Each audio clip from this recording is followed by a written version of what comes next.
Friends, ನಮಸ್ತೆ. Welcome to Nagaveni Achar's kitchen. So ಇವತ್ತಿನ ವಿಡಿಯೋದಲ್ಲಿ ಕುಕಿಂಗ್ ವ್ಲಾಗನ್ನು ನೋಡೋಣ. ಬೆಳಗ್ಗೆ ಎದ್ದ ತಕ್ಷಣ ಬ್ರೇಕ್ಫಾಸ್ಟ್ಗೆ ಏನು ಮಾಡೋದು, ಲಂಚ್ ಬಾಕ್ಸ್ಗೆ ಏನು ಮಾಡೋದು ಅಂತ ದೊಡ್ಡ ಯೋಚನೆ ಆಗಿರುತ್ತೆ ಅಲ್ವಾ. ಸೊ ತಾಯಂದ್ರಿಗೆಲ್ಲ ಇದೊಂಥರ ಟಾಸ್ಕ್ ಅಂತಲೇ ಹೇಳ್ಬೋದು. ಪ್ರತಿದಿನ ಫೇಸ್ ಮಾಡಬೇಕಾಗುತ್ತೆ. ನಾನಂತೂ ಇವತ್ತು ನನ್ನ ಮಾರ್ನಿಂಗನ್ನು ನನ್ನ ಗ್ರೀನ್ ಟೀಯಿಂದ ಶುರು ಮಾಡ್ತಾ ಇದ್ದೀನಿ. ಸೊ ಗ್ರೀನ್ ಟೀ ಒಂದು ಗ್ಲಾಸ್ ಬಿಸಿ ಬಿಸಿ ಕುಡಿದ್ಬಿಟ್ರೆ ನೆಕ್ಸ್ಟ್ ಏನು ಬ್ರೇಕ್ಫಾಸ್ಟ್ ಮಾಡೋದು ಅಂತ ಒಂದು ಒಳ್ಳೆ ಐಡಿಯಾ ಬರುತ್ತೆ. ಬನ್ನಿ ಗ್ರೀನ್ ಟೀಯನ್ನು ಕುಡಿದು ಬರೋಣ. ಈ ಗ್ರೀನ್ ಟೀಯಿಂದ ತುಂಬಾ ಯೂಸಸ್ ಇದೆ. ವೆಯ್ಟ್ ಲಾಸ್ ತುಂಬ ಚೆನ್ನಾಗಿ ಮಾಡುತ್ತೆ, ತುಂಬ ಚೆನ್ನಾಗಿ ಜೀರ್ಣ ಆಗುತ್ತೆ. ಏನೇ ತಿಂದ್ರೂ ಜೀರ್ಣಶಕ್ತಿಯನ್ನು ಹೆಚ್ಚು ಮಾಡುತ್ತೆ. ಗ್ಯಾಸ್ಟ್ರಿಕ್ ಪ್ರಾಬ್ಲಮನ್ನು 100ಗೆ 100% ಅಷ್ಟು ಸಾಲ್ವ್ ಮಾಡುತ್ತೆ. ಯಾವುದೇ ಥರದ ಗ್ಯಾಸ್ಟ್ರಿಕ್ ಟ್ಯಾಬ್ಲೆಟ್ಸನ್ನು ತೊಗೊಳ್ಳೋಂಥದ್ದು ಬೇಡ. ನಮ್ಮ ಬಾಡಿಲಿರುವಂಥ ಫ್ಯಾಟ್ಸ್ ಏನಿರುತ್ತೆ ಅದು ಈಸಿಯಾಗೇ ಕರಗಿಸುತ್ತೆ. ಸೊ ನಿಮ್ಗೆ ಯಾರಿಗಾದರೂ ಬೇಕಿದ್ದರೆ ಸ್ಕ್ರೀನ್ ಮೇಲೆ ವಾಟ್ಸಪ್ ನಂಬರ್ ಕೊಟ್ಟಿರ್ತೀನಿ, ಆರ್ಡರ್ ಮಾಡ್ಕೋಬೋದು. ಸೊ ಇವತ್ತು ಬೆಳಗ್ಗೆನೇ ಹೆಸರು ಕಾಳಿನ ಪರೋಟ ಮಾಡೋಣ ಲಂಚ್ ಬಾಕ್ಸ್ಗೆ ಅಂತ ಪ್ಲಾನ್ ಮಾಡಿಕೊಂಡು ರಾತ್ರಿನೇ 1 ಕಪ್ಪಷ್ಟು ಹೆಸರು ಕಾಳನ್ನು ನೆನೆಸಿ ಇಟ್ಟಿದ್ದೀನಿ. ನೆನೆಸಿಟ್ಟಿರುವಂಥ ಹೆಸರು ಕಾಳನ್ನು ಮಿಕ್ಸಿ ಜಾರ್ಗೆ ಹಾಕ್ಕೊತಾ ಇದ್ದೀನಿ. ಇದಕ್ಕೆ ಸಣ್ಣದಾಗಿ ಕಟ್ ಮಾಡಿರುವಂಥ 2 ಕ್ಯಾರೆಟ್, 2 ಈರುಳ್ಳಿ, 5ರಿಂದ 6 ಹಸಿಮೆಣಸಿನ್ಕಾಯಿ, 1 ಇಂಚಷ್ಟು ಶುಂಠಿ, ಹಾಗೆಯೇ 1 ಇಡಿಯಷ್ಟು ಬೆಳ್ಳುಳ್ಳಿ, ಸ್ವಲ್ಪ ನೀರು ಹಾಕಿಬಿಟ್ಟು ಇದನ್ನು ಚೆನ್ನಾಗಿ ನುಣ್ಣಕ್ಕೆ ರುಬ್ಕೊಂಡು ಬರೋಣ. ಹೆಸರು ಕಾಳಲ್ಲಿ ದೋಸೆ ತಿಂದಿರ್ತೀವಿ, ಆದರೆ ಹೆಸರು ಕಾಳಲ್ಲಿ ಪರೋಟ ತಿಂದಿದ್ದೀರಾ? ಸಖತ್ತಾಗಿರುತ್ತೆ, ತುಂಬ ಟೇಸ್ಟಿಯಾಗಿರುತ್ತೆ, ಜೊತೆಗೆ ಹೆಲ್ತಿ ಕೂಡ. ಪ್ರೋಟೀನ್ ರಿಚ್ ರೆಸಿಪಿ ಅಂತ ಹೇಳ್ಬೋದು. ಖಂಡಿತವಾಗಿಯೂ ನೀವು ಇದನ್ನು ಟ್ರೈ ಮಾಡಲೇಬೇಕು ನಿಮ್ಮ ಮನೆಗಳಲ್ಲಿ. ರುಬ್ಬಿಟ್ಟಿರುವಂಥ ಈ ಹೆಸರು ಕಾಳಿನ ಪೇಸ್ಟನ್ನು ಒಂದು ಬೌಲ್ಗೆ ಹಾಕ್ಕೊಂಡಿದ್ದೀನಿ. ಸ್ವಲ್ಪ ಅರಿಶಿನ, ಜೀರಿಗೆ, ಹಾಗೆಯೇ garam masala powder, red chilli powder, ಉಪ್ಪು ಇದೆಲ್ಲ ಹಾಕಿ ಕಲಿಸ್ಕೊಂಡು ಈ ಮಿಶ್ರಣಕ್ಕೆ ಎಷ್ಟು ಗೋಧಿ ಹಿಟ್ಟು ಬೇಕೋ ಅಷ್ಟು ಗೋಧಿ ಹಿಟ್ಟನ್ನು ಹಾಕ್ಕೊಂಡು ಗಟ್ಟಿಯಾಗಿ ಚಪಾತಿ ಹಿಟ್ಟಿನ ಹದಕ್ಕೆ ಕಲಿಸ್ಕೋಬೇಕು. ನಾನಿಲ್ಲಿ ಸುಮಾರು 2.5ರಿಂದ 3 ಕಪ್ಪಷ್ಟು ಗೋಧಿ ಹಿಟ್ಟು ಹಾಕಿ ಗಟ್ಟಿಯಾಗಿ ಕಲಿಸ್ಕೊಂಡಿದ್ದೀನಿ. ಕೊನೆಯಲ್ಲಿ ಸ್ವಲ್ಪ ಎಣ್ಣೆನ ಹಾಕಿ ಚೆನ್ನಾಗಿ ಮಿಕ್ಸ್ ಮಾಡಿಬಿಟ್ಟು ನೆನೆಯೋದಕ್ಕೆ ಒಂದು 10 ನಿಮಿಷ ಇಟ್ಬಿಡೋಣ. ಫ್ರೆಂಡ್ಸ್, ಅಷ್ಟರಲ್ಲಿ ನಿಮ್ಮ ಮನೆ ಬಾಗಿಲಿಗೆ ರಂಗೋಲಿ ಏನಾದ್ರು ಹಾಕೋದಿದ್ರೆ ಹಾಕ್ಬಿಟ್ಟು ಬಂದುಬಿಡಿ. ಗೋಧಿ ಹಿಟ್ಟು ಚೆನ್ನಾಗಿ ನೆಂದಿರುತ್ತೆ. ಈಗ ನೆಂದಿರುವಂಥ ಗೋಧಿ ಹಿಟ್ಟನ್ನು ಸ್ವಲ್ಪ ರೆಗ್ಯುಲರ್ ಚಪಾತಿ ಹಿಟ್ಟಿಗೆ ಎಷ್ಟು ಉಂಡೆ ತೊಗೊತೀವೋ ಅದಕ್ಕಿಂತ ಸ್ವಲ್ಪ ದಪ್ಪವಾಗಿ ತೊಗೋಬೇಕಾಗುತ್ತೆ. ಯಾಕಂದರೆ ಪರೋಟ ಆಗಿರೋದ್ರಿಂದ ಇದು ತೆಳುವಾಗಿದ್ದರೆ ಚೆನ್ನಾಗಿರೋದಿಲ್ಲ, ಸ್ವಲ್ಪ ದಪ್ಪಕ್ಕಿದ್ರೆ ಚೆನ್ನಾಗಿರುತ್ತೆ. ಸೊ ಈ ರೀತಿಯಾಗಿ ಉಂಡೆಗಳನ್ನು ಮಾಡಿ ಇಟ್ಕೊಂಡಿದ್ದೀನಿ. ಒಂದೊಂದೇ ಉಂಡೆಗಳನ್ನು ಗೋಧಿ ಹಿಟ್ಟಿನಲ್ಲಿ ಚೆನ್ನಾಗಿ ಈ ರೀತಿಯಾಗಿ ಡಿಪ್ ಮಾಡಿಕೊಂಡು ಲಟ್ಟಿಸ್ಕೊಳ್ಳೋಣ. ನಿಮಗೆ ಈ ಥರ ಲಟ್ಸೋದಕ್ಕೆ ಬರ್ತಾ ಇಲ್ಲ, ಅರ್ಧೋಗ್ತಿದೆ ಅಂತ ಹೇಳಿದ್ರೆ ಇನ್ನು ಸ್ವಲ್ಪ ಗೋಧಿ ಹಿಟ್ಟನ್ನು ಹಾಕ್ಕೊಂಡು ಕಲಿಸ್ಕೊಳ್ಳಿ. ನೋಡಿ, ಈ ರೀತಿಯಾಗಿ ಈಸಿಯಾಗಿ ತಿರುಗಬೇಕದು, ಆವಾಗ ಚೆನ್ನಾಗಿ ಬರುತ್ತೆ. ಇಲ್ಲಾಂದರೆ ತುಂಬ ತೆಳುವಾಗಿಬಿಟ್ರೆ ಅರ್ಧೋಗ್ತಾ ಇರುತ್ತೆ, ಚೆನ್ನಾಗಿ ಗುಂಡಕ್ಕೆ ಬರೋದಿಲ್ಲ. ಈ ರೀತಿಯಾಗಿ ಲಟ್ಟಿಸ್ಕೊಂಡು ಇಟ್ಕೊಳ್ಳೋಣ. ನಿಮಗೆ ರೌಂಡ್ ಶೇಪು ಮಾಡೋದಕ್ಕೆ ಬರೋದಿಲ್ಲ ಅಂತೇಳಿದ್ರೆ ನನ್ನ ಹತ್ರ ಒಂದು ಐಡಿಯಾ ಇದೆ, ಅದೇನು ಅಂತ ತೋರಿಸ್ತೀನಿ ನೋಡಿ. ಯಾವುದಾದ್ರೂ ಒಂದು ಬಾಕ್ಸ್ದು ಮುಚ್ಚಳ ಇರುತ್ತಲ್ವ, ಈ ರೀತಿಯಾಗಿ ರೌಂಡ್ ಆಗಿರೋದು, ಈ ರೀತಿಯಾಗಿ ಇಟ್ಬಿಟ್ಟು ಈ ಥರ ಪ್ರೆಸ್ ಮಾಡಿದ್ರೆ ನಮಗೆ ರೌಂಡ್ ಶೇಪ್ ಬರುತ್ತೆ. ನೋಡೋದಕ್ಕೂ ಚೆನ್ನಾಗಿರುತ್ತೆ. ಎಲ್ಲ ಪರೋಟಗಳು ಒಂದೇ ಸೈಜ್ನಲ್ಲಿ ಇರುತ್ತೆ. ಚೆನ್ನಾಗಿದೆ ಅಲ್ವಾ ಐಡಿಯಾ? ಸೊ ಈ ರೀತಿಯಾಗಿ ನಾನು ಲಟ್ಸಿ ಇಟ್ಕೊಂಡಿದ್ದೀನಿ. ಈಗ ಇದನ್ನು ಒಂದೊಂದಾಗೆ ಪ್ಯಾನ್ ಮೇಲೆ ಹಾಕಿ ಚೆನ್ನಾಗಿ ಬೇಯಿಸ್ಕೊಳ್ಳೋಣ. ಫ್ರೆಂಡ್ಸ್, ಇದರ ರೆಸಿಪಿ ಬೇಕು ಅಂದರೆ ಡೀಟೇಲ್ ಆಗಿ ನಿಮಗೆ ಡಿಸ್ಕ್ರಿಪ್ಷನ್ ಬಾಕ್ಸ್ನಲ್ಲಿ ಟೈಪ್ ಮಾಡಿರ್ತೀನಿ. ಅದನ್ನು ನೋಡಿಕೊಂಡು ನೀವು ಈಸಿಯಾಗಿ ಮಾಡ್ಕೋಬೋದು. ನೀವು ಪದೇ ಪದೇ ವಿಡಿಯೋ ನೋಡಬೇಕು ಅಂತೇನಿಲ್ಲ. ನಿಮಗೆ ಡಿಸ್ಕ್ರಿಪ್ಷನ್ ಬಾಕ್ಸ್ನ ಓಪನ್ ಮಾಡಿಬಿಟ್ರೆ ರೆಸಿಪಿಯಲ್ಲಿ ಅಳತೆ ಸಮೇತವಾಗಿ ಕೊಟ್ಟಿರ್ತೀನಿ, ಒಂದು ಸಲ ಅಲ್ಲಿ ಚೆಕ್ ಮಾಡ್ಕೊಳ್ಳಿ. ಈಗ ಚೆನ್ನಾಗಿ ಕಾದಿರೋಂಥ ಪ್ಯಾನ್ಗೆ 2 ಕಡೆ ಆಯಿಲ್ ಹಾಕ್ಕೊಂಡು ಇದನ್ನು ಚೆನ್ನಾಗಿ ಬೇಯಿಸ್ಕೋಬೇಕಾಗುತ್ತೆ. ಡಯಟ್ ಮಾಡೋರಾದರೆ ಆಯಿಲನ್ನು ಸ್ಕಿಪ್ ಮಾಡಿಕೊಂಡು ಸ್ವಲ್ಪ ತುಪ್ಪ ಅಥವಾ ಕೊಬ್ಬರಿ ಎಣ್ಣೆ ಅಥವಾ ಆಲಿವ್ ಆಯಿಲ್ ಹಾಕ್ಕೊಂಡು ಇದನ್ನು ಚೆನ್ನಾಗಿ ಬೇಯಿಸ್ಕೊಳ್ಳಿ. ತುಂಬ ಈಸಿಯಾಗಿರುವಂಥ ಲಂಚ್ ಬಾಕ್ಸ್ ರೆಸಿಪಿ ಇದು. ಬ್ರೇಕ್ಫಾಸ್ಟ್ಗೂ ಸರ್ವ್ ಮಾಡ್ಬೋದು, ಇಲ್ಲ ರಾತ್ರಿ ಹೊತ್ತು ಡಿನ್ನರ್ಗೂ ಕೂಡ ನೀವು ಮಾಡಿಕೊಡ್ಬೋದು. ತುಂಬಾ ಟೇಸ್ಟಿಯಾಗಿರುತ್ತೆ. ಸೊ ಇದ್ರ ಜೊತೆಗೆ ಉಪ್ಪಿನಕಾಯಿ ಅಥವಾ ಮೊಸರು ಚೆನ್ನಾಗಿರುತ್ತೆ. ನಮ್ಮ ಪ್ರೀತು ಮೊಸರು ಬೇಡ, ಉಪ್ಪಿನಕಾಯಿ ಹಾಕು ಅಂದ, ಹಾಗಾಗಿ ಉಪ್ಪಿನಕಾಯಿನ ಹಾಕ್ತಾ ಇದ್ದೀನಿ. ಇದು ಹೊಸ್ದಾಗಿ ಹಾಕಿರುವಂಥ ಉಪ್ಪಿನಕಾಯಿ, ತೋತಾಪುರಿ ಮಾವಿನಕಾಯಿನ ಸಣ್ಣದಾಗಿ ಕಟ್ ಮಾಡಿಬಿಟ್ಟು ಮಾಡಿರುವಂಥ ಉಪ್ಪಿನಕಾಯಿ ಇದು. ಸೊ ಇದು ಜಾಸ್ತಿ ದಿನ ಇರೋದಿಲ್ಲ, ತೋತಾಪುರಿಯಲ್ಲಿ ಮಾಡಿರುವಂಥದ್ದು. 2 ತಿಂಗಳ ಒಳಗಡೆ ಖಾಲಿ ಮಾಡಿಬಿಡಬೇಕು. ಸೊ ಇವತ್ತು ಲಂಚ್ ಬಾಕ್ಸ್ ಈ ರೀತಿಯಾಗಿ ಪ್ಯಾಕ್ ಮಾಡಿದ್ದೀನಿ. ಸೊ ಈ ಲಂಚ್ ಬಾಕ್ಸ್ ರೆಸಿಪಿ ನಿಮಗೆ ಇಷ್ಟ ಆಗಿದರೆ ಖಂಡಿತವಾಗಿಯೂ ನಮ್ಮ ವಿಡಿಯೋಗೊಂದು ಲೈಕ್ ಮಾಡೋದನ್ನ ಮರಿಬೇಡಿ. ಸೊ ನಮ್ಮ ಪ್ರೀತು ಇವಾಗ 10th ಪಾಸಾಗಿ ಕಾಲೇಜ್ ಹೊರಟಿದ್ದಾನೆ. ಸೊ ಅವನು PCMBಯನ್ನು ಸೆಲೆಕ್ಟ್ ಮಾಡ್ಕೊಂಡಿದ್ದಾನೆ. ಪ್ರೀತು ಕಾಲೇಜ್ಗೆ ಹೊರಟ ಮೇಲೆ ಮನೆಗೆ ಬೇಕಾಗಿರುವಂಥ ತರಕಾರಿಗಳೆಲ್ಲ ಬೇಕಿತ್ತು. ಸ್ವಲ್ಪ ಹೋಗಿ ತರಕಾರಿಗಳೆಲ್ಲ ತೊಗೊಂಡು ಬಂದಿದ್ದೀನಿ. ಸ್ವಲ್ಪ ಫೈಬರ್ ರಿಚ್ ಇರುವಂಥ ತರಕಾರಿಗಳನ್ನು ಸೆಲೆಕ್ಟ್ ಮಾಡ್ಕೊಂಡು ಬಂದಿದ್ದೀನಿ.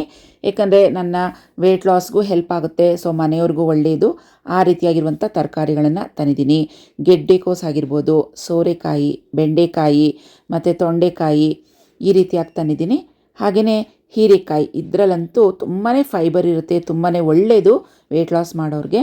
ಹಾಗಾಗಿ ಇದು ಕೂಡ ತಂದಿದ್ದೀನಿ. ಹಾಗೆ ಟೊಮೆಟೊ ಬೆಲೆ 45 ರೂಪೀಸ್ ಆಗಿದೆ. ಇನ್ನೂ ಕಮ್ಮಿ ಆಗೇ ಇಲ್ಲ ರೇಟು, ಯಾವಾಗ ಆಗುತ್ತೋ ಗೊತ್ತಿಲ್ಲ. ಈರುಳ್ಳಿ ಇವತ್ತಿನ ರೇಟ್ ಬಂದು 28 ರೂಪೀಸ್ ಇದೆ. ಬೀನ್ಸ್ ಅಂತೂ ಕೇಳಲೇಬೇಡಿ, 125 ರೂಪಾಯಿ ಇತ್ತು. ಹಾಗಾಗಿ ಬೀನ್ಸ್ ನಾನು ತೊಗೊಳ್ಳೇ ಇಲ್ಲ. ಸೋರೆಕಾಯಿ ತುಂಬ ಎಳೆಯದಾಗಿತ್ತು, ಹಾಗಾಗಿ ತೊಗೊಂಡು ಬಂದಿದ್ದೀನಿ. ಸೋರೆಕಾಯಿ ಮೇಲೆ ಸಿಪ್ಪೆ ಏನಿರುತ್ತೆ ತುಂಬ ಬಲ್ತೋಗಿದ್ರೆ ಖಂಡಿತವಾಗಿಯೂ ನಾವು ಅದನ್ನು ಸಿಪ್ಪೆಯನ್ನು ಪೀಲ್ ಮಾಡಿಬಿಟ್ಟು ಆನಂತರ ಅಡುಗೆಗೆ ಬಳಸ್ಕೋಬೇಕು. ನಾನೀಗ ಬಳಸ್ತಿರುವಂಥ ಈ ಸೋರೆಕಾಯಿ ಸಿಪ್ಪೆ ತುಂಬ ಎಳೆದಾಗಿದೆ, ಹಾಗಾಗಿ ಸಿಪ್ಪೆ ಸಮೇತವಾಗಿ ಹಾಕ್ತಾಯಿದ್ದೀನಿ. ಸೊ ಹೆಚ್ಚಿನ ಪ್ರಮಾಣದಲ್ಲಿ ಫೈಬರ್ ಸಿಗಲಿ ಅನ್ನೋ ಕಾರಣಕ್ಕೋಸ್ಕರ. ಈಗ ಸಿಂಪಲ್ ಆಗಿರುವಂಥ ಓಟ್ಸ್ ಬೇಳೆ ಬಾತನ್ನು ಮಾಡ್ತಾಯಿದ್ದೀನಿ. ಅಂದರೆ ಈ ಓಟ್ಸ್ ಬಾತ್ ಏನಿದೆ ಇದು ವರ್ಕಿಂಗ್ ವುಮೆನ್ಸ್ಗೆ ತುಂಬ ಹೆಲ್ಪ್ ಆಗುತ್ತೆ. ಮನೆಯವ್ರಿಗೆಲ್ಲ ಒಂದು ರೆಸಿಪಿ, ನಮಗಾದರೆ ಒಂದು ಸಪ್ರೇಟ್ ರೆಸಿಪಿ ವೆಯ್ಟ್ ಲಾಸ್ನಲ್ಲಿ ಇರಬೇಕಾದ್ರೆ ಮಾಡ್ಕೊಳ್ಳೇಬೇಕಾಗುತ್ತಲ್ವ. ಸೊ ಈ ರೆಸಿಪಿನ ಖಂಡಿತವಾಗಿಯೂ ವರ್ಕಿಂಗ್ ವುಮೆನ್ಸ್ ಟ್ರೈ ಮಾಡಲೇಬೇಕು. ತುಂಬ ಈಸಿಯಾಗಿ ಮಾಡ್ಕೋಬೋದು. ಇದಕ್ಕೆ 30 ಗ್ರಾಮ್ಸಷ್ಟು ರೋಲ್ಡ್ ಓಟ್ಸನ್ನು ತಗೊಂಡಿದ್ದೀನಿ. ವೆಯ್ಟ್ ಲಾಸ್ನಲ್ಲಿ ಇರಬೇಕಾದ್ರೆ ಇಂಗ್ರೀಡಿಯೆಂಟ್ಸ್ನ ಅಳತೆ ಮಾಡೋದು ತುಂಬಾ ಮುಖ್ಯ. ಎರ್ರ ಬಿರಿಯಾಗಿ ಹೆಂಗಂದರೆ ಹಂಗೆ ಹಾಕ್ಕೊಂಡು ತಿನ್ನಬಾರ್ದು. ನೋಡಿ 30 ಗ್ರಾಮ್ಸಷ್ಟು ಓಟ್ಸ್ಗೆ ಸೋರೆಕಾಯಿ ಸುಮಾರು ಒಂದು 200 ಗ್ರಾಮ್ಸಷ್ಟು ತೊಗೊಂಡಿದ್ದೀನಿ. ತರಕಾರಿಗಳನ್ನ ಹೆಚ್ಚು ಬೇಕಾದರೆ ಹಾಕ್ಕೋಬೋದು. ಹಾಗೆಯೇ ಒಂದು 2 ಸ್ಪೂನಷ್ಟು ಹಸಿ ಬಟಾಣಿ, ಒಂದೇ ಒಂದು ಟೊಮೆಟೊ ಕಟ್ ಮಾಡಿ ಹಾಕ್ಕೊಂಡಿದ್ದೀನಿ. ಹಾಗೆಯೇ ಜೊತೆಗೆ 30 ಗ್ರಾಮ್ಸಷ್ಟು ಹೆಸರು ಕಾಳನ್ನು ಹಾಕ್ತಾಯಿದ್ದೀನಿ.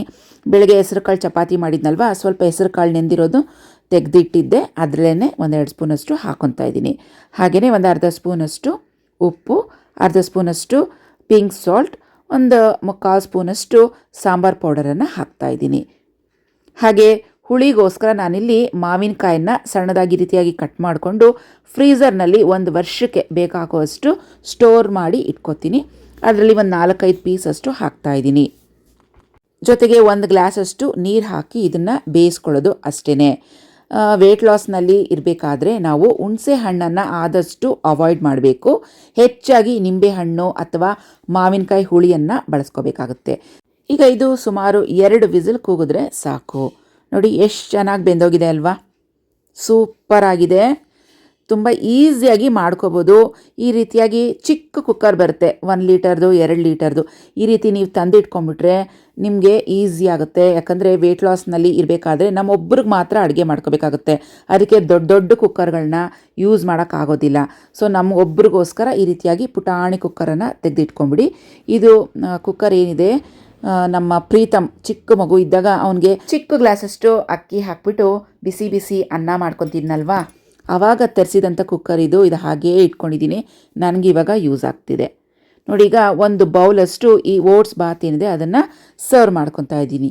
ಮಿಕ್ಕಿರುವಂಥ ಓಟ್ಸ್ ಬಾತ್ ಏನಿದೆ ಅದನ್ನು ರಾತ್ರಿಗೆ ಇಟ್ಕೊತೀನಿ.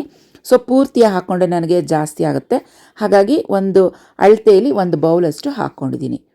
ನೋಡಿ, ಇದಷ್ಟು ಉಳಿದಿದೆ, ಇದನ್ನು ರಾತ್ರಿಗೆ ಯೂಸ್ ಮಾಡ್ಕೋಬೋದು. ಇದನ್ನು ಹಾಗೆ ಇಡ್ತೀನಿ.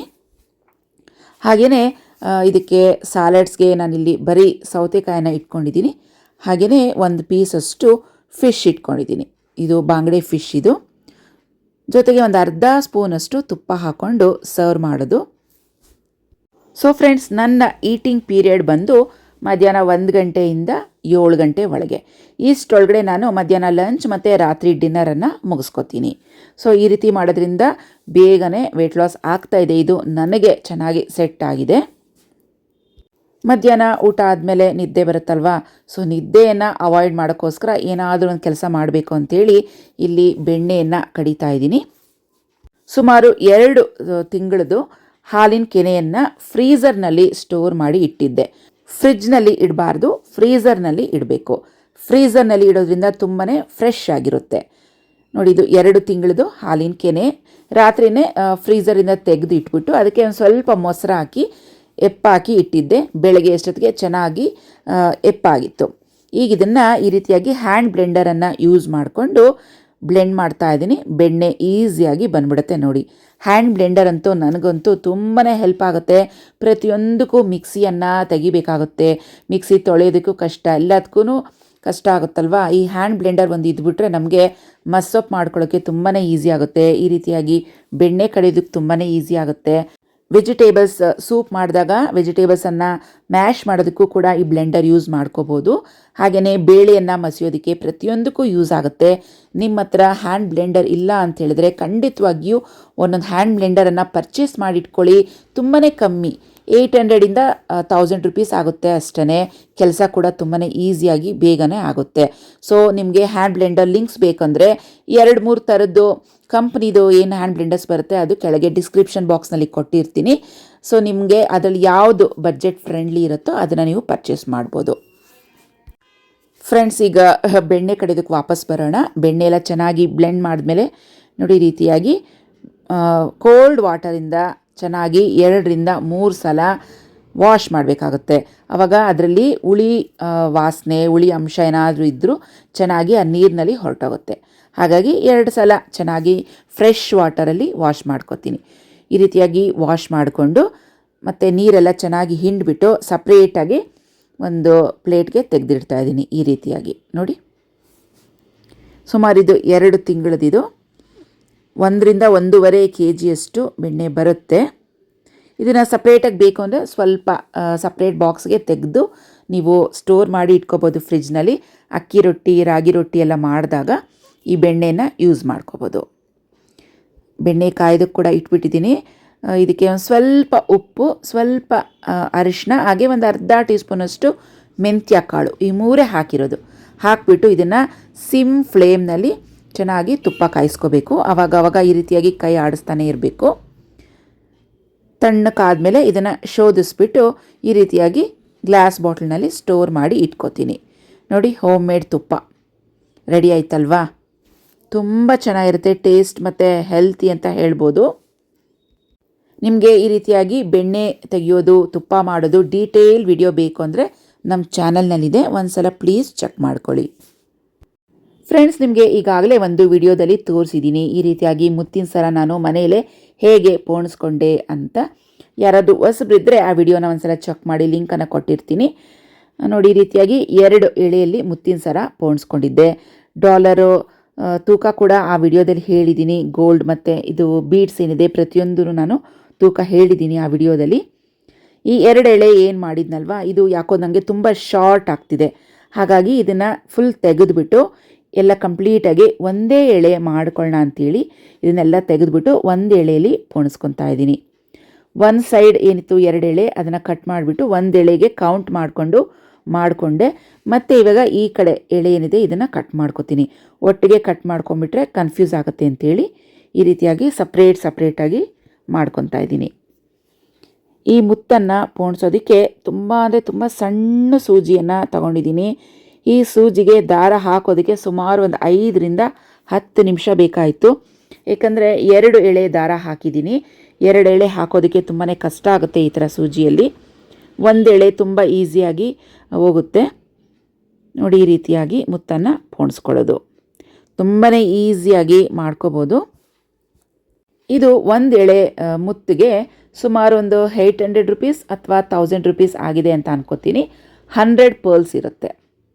ಸೊ ಈ ಒಂದು ಫುಲ್ಲು ಸರ ಏನಿದೆ ಇದಕ್ಕೆ 100 ಪರ್ಲ್ಸನ್ನು ಹಾಕಿರುವಂಥದ್ದು. ಯಾವುದಾದ್ರೂ ಸಣ್ಣ ಫಂಕ್ಷನ್ಗೆ ಅಥವಾ ದೇವಸ್ಥಾನಕ್ಕೆ ಹೋದಾಗ ಅಥವಾ ಮನೆಯಲ್ಲಿ ಯಾವುದಾದ್ರೂ ವಿಶೇಷ ದಿನಗಳಲ್ಲಿ ಸಿಂಪಲಾಗಿ ಜ್ಯುವೆಲ್ಸ್ ಹಾಕೋಬೇಕಪ್ಪ ಅಂದಾಗ ಈ ರೀತಿಯಾಗಿ ಹಾಕೋಬೋದು. ಪ್ರತಿ ಸಾರಿನೂ ನಾವು ಲಾಕರ್ನಲ್ಲಿ ಇರುವಂಥ ಚಿನ್ನದ ಒಡವೆಯನ್ನು ತೆಗೆದು ಹಾಕೊಳ್ಳೋದಕ್ಕೆ ಸ್ವಲ್ಪ ಕಷ್ಟ ಆಗುತ್ತೆ ಅಲ್ವಾ. ಹಾಗಾಗಿ ಈ ರೀತಿಯಾಗಿ ಸಿಂಪಲ್ ಸರಗಳನ್ನು ನಾವು ಮಾಡಿ ಇಟ್ಕೊಂಡ್ಬಿಟ್ರೆ ಹಾಕ್ಕೋಬೋದು. ಈ ಗೋಲ್ಡ್ ಬೀಡ್ಸ್ ಏನಿದೆ ಇದಕ್ಕೆ ಆ ಕಡೆ ಈ ಕಡೆ ಸಣ್ಣದು ಫ್ರೇಮ್ ಥರ ಬರುತ್ತೆ, ಅದನ್ನು ಸಹ ಹಾಕಿದ್ದೀನಿ ನೋಡೋದಕ್ಕೆ ಚೆನ್ನಾಗಿ ಕಾಣುತ್ತೆ ಅಂಥೇಳಿ. ಈ ಸರಗಳೆಲ್ಲ ಪೋಣಿಸೋದಕ್ಕೆ ಸಪ್ರೇಟ್ ಅದಕ್ಕೆ ಅಂತಲೇ ದಾರ ಬರುತ್ತೆ, ಅದನ್ನು ತಗೊಂಡ್ರೆ ಸ್ವಲ್ಪ ಗಟ್ಮುಟ್ಟಾಗಿ ಇರುತ್ತೆ.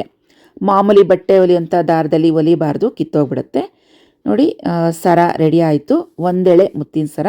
ಸೊ ಹಾಕೊಂಡಾಗ ನಿಮಗೆ ಒಂದ್ಸಲ ತೋರಿಸ್ತೀನಿ. ಸೊ ಫ್ರೆಂಡ್ಸ್, ಇವತ್ತಿನ ವಿಡಿಯೋ ನಿಮ್ಮೆಲ್ಲರಿಗೂ ಖಂಡಿತವಾಗಿಯೂ ಇಷ್ಟ ಆಗೇ ಆಗುತ್ತೆ. ಯಾಕಂದರೆ ಒಂದು ವೆಯ್ಟ್ ಲಾಸ್ ರೆಸಿಪಿ ತೋರಿಸಿದ್ದೀನಿ, ಒಂದು ಲಂಚ್ ಬಾಕ್ಸ್ ರೆಸಿಪಿ ತೋರಿಸಿದ್ದೀನಿ.